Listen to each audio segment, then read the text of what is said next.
today's video, I'm going to be focusing on some of the different jobs that you can go into in the music industry. Now, before anybody comes for me, I am going to be focusing kind of on the big three as a classically trained string player that you can kind of go into once you've finished music college, or if you're somebody that you're kind of thinking about becoming a musician but you're not really sure what your options are. I just hope that this video will just be helpful and provide you with some food for thought. Now, I can do another video on the more kind of academic or more kind of admin side of things if you would like, but I didn't want to put it all in one video because that would be phenomenally many hours long, and I just thought, you know, the algorithm will not love me for that. So if you would like that video, please do let me know because I can absolutely do one. But today I'm going to be focusing on teaching, freelancing and orchestral jobs. So if any of those tickle your fancy, then keep watching. I'm going to kick off with teaching. Now, I'm not going to spend too long on this because I've actually made 2 whole videos on it, which I will have linked down below. So if you'd like a bit more in-depth information, then head on there after you've watched this video. But a brief overview.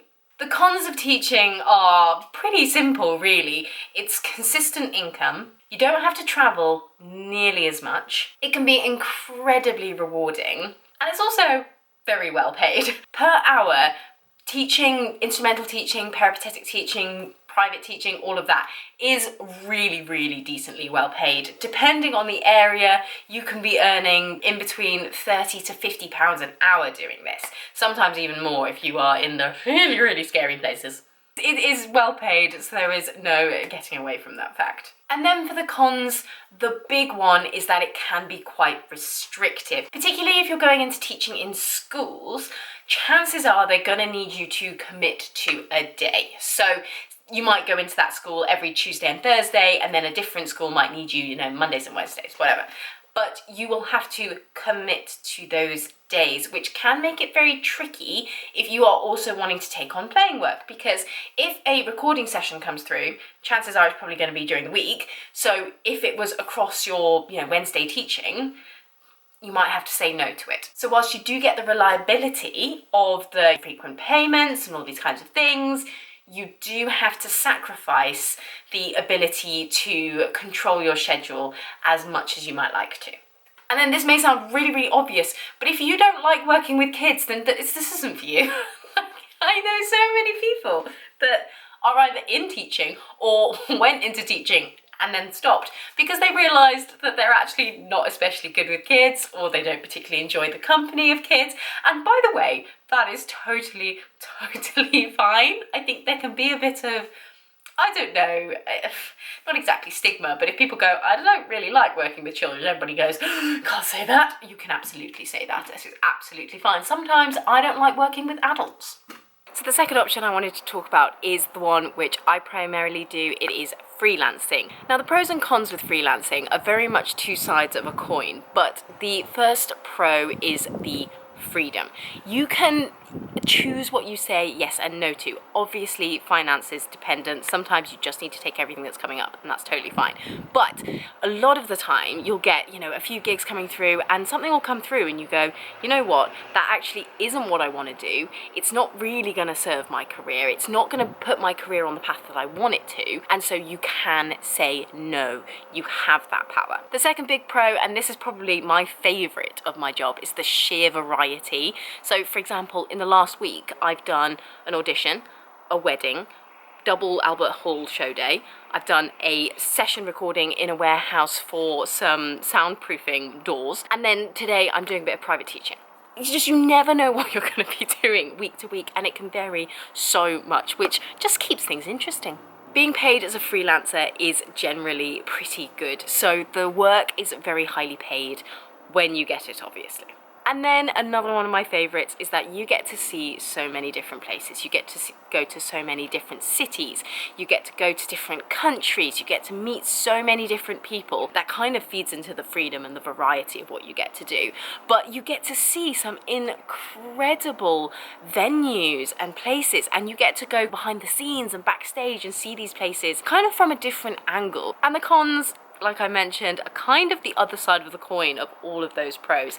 And the first one is the unpredictability of it. If you are somebody that needs to know what you're kind of doing a few months down the line, if you want to really set up your plan and have a real structure to your life, then freelancing is probably the worst thing you could do. My husband frequently says that being a freelancer is literally his worst nightmare. He wouldn't enjoy it. He would not enjoy that unpredictability. I do enjoy it. I find it quite exciting. But if you are somebody that really loves structure, you may struggle.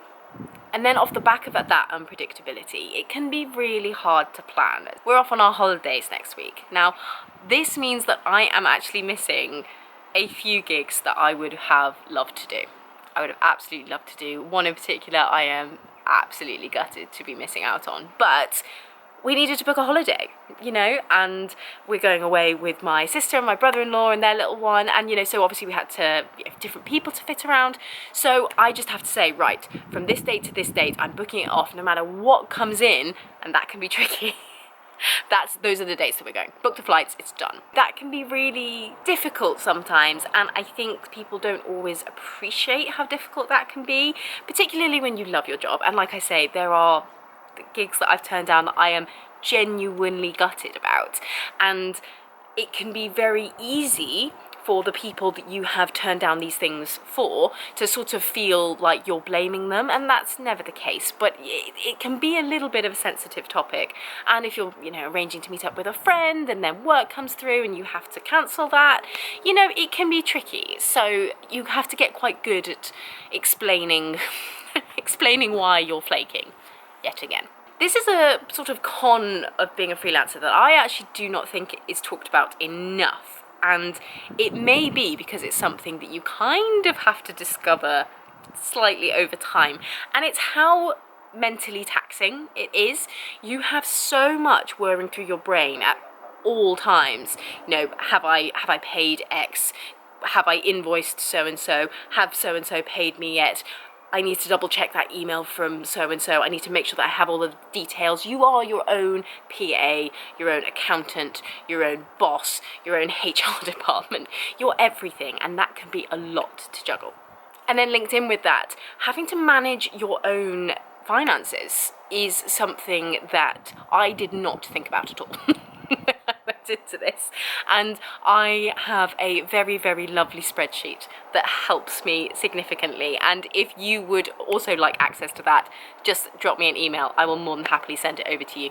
But it just kind of calculates all of my tax, basically, so that I can just fill it out every month, and I know what's going to happen, and I know how much I've actually made that month, I know how much I've spent that month, and, you know, all those kinds of things. But you have to manage all of that yourself. Now, a lot of people do get accountants, and I fully understand why, but still, the day-to-day budgeting of your money is something that is so complicated because no 2 months are ever the same amount. So when the money is good and you are getting lots of work, then you can save it and you can put it away and, you know, maybe have a bit to spend and all of these things. And then on other months where maybe you're not earning nearly the same amount, you have to be able to really, you know, draw on that pot of finances, or maybe, you know, just kind of tone some things down, whatever it is.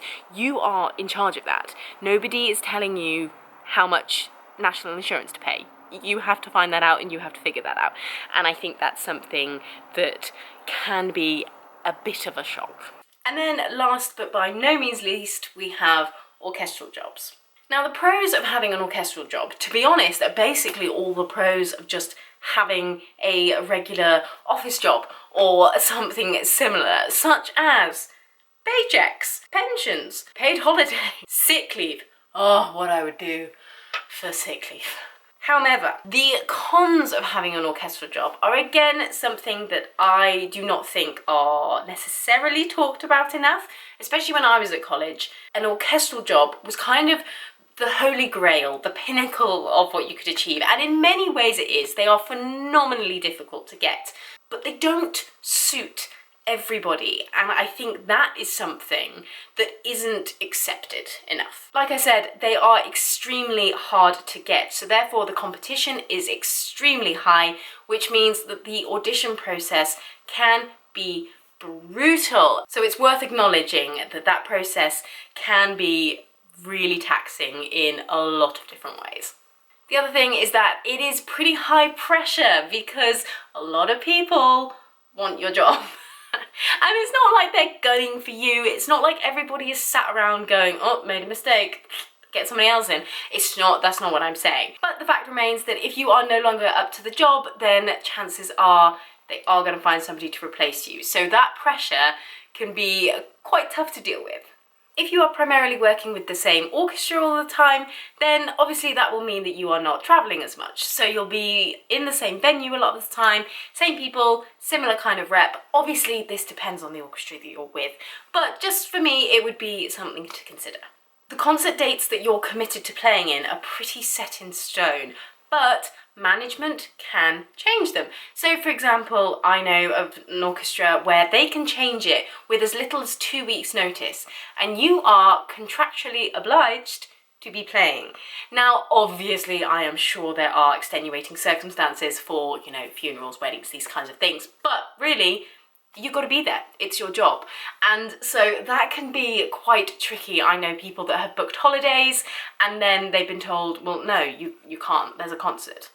And of course that is the case with a lot of jobs. You can't just take your holidays willy-nilly. But again, it's just something to consider that it can be a little bit more restrictive than it first appears on the surface. Thank you so much for watching this video. I really hope that it's been helpful. If you have any questions, please just comment them down below. I will always reply. If you are looking for a little bit of extra reassurance as to what on earth this crazy career is all about, then watch this video here. It will give you some really, really valuable insights, and I will see you guys in the next one. Bye.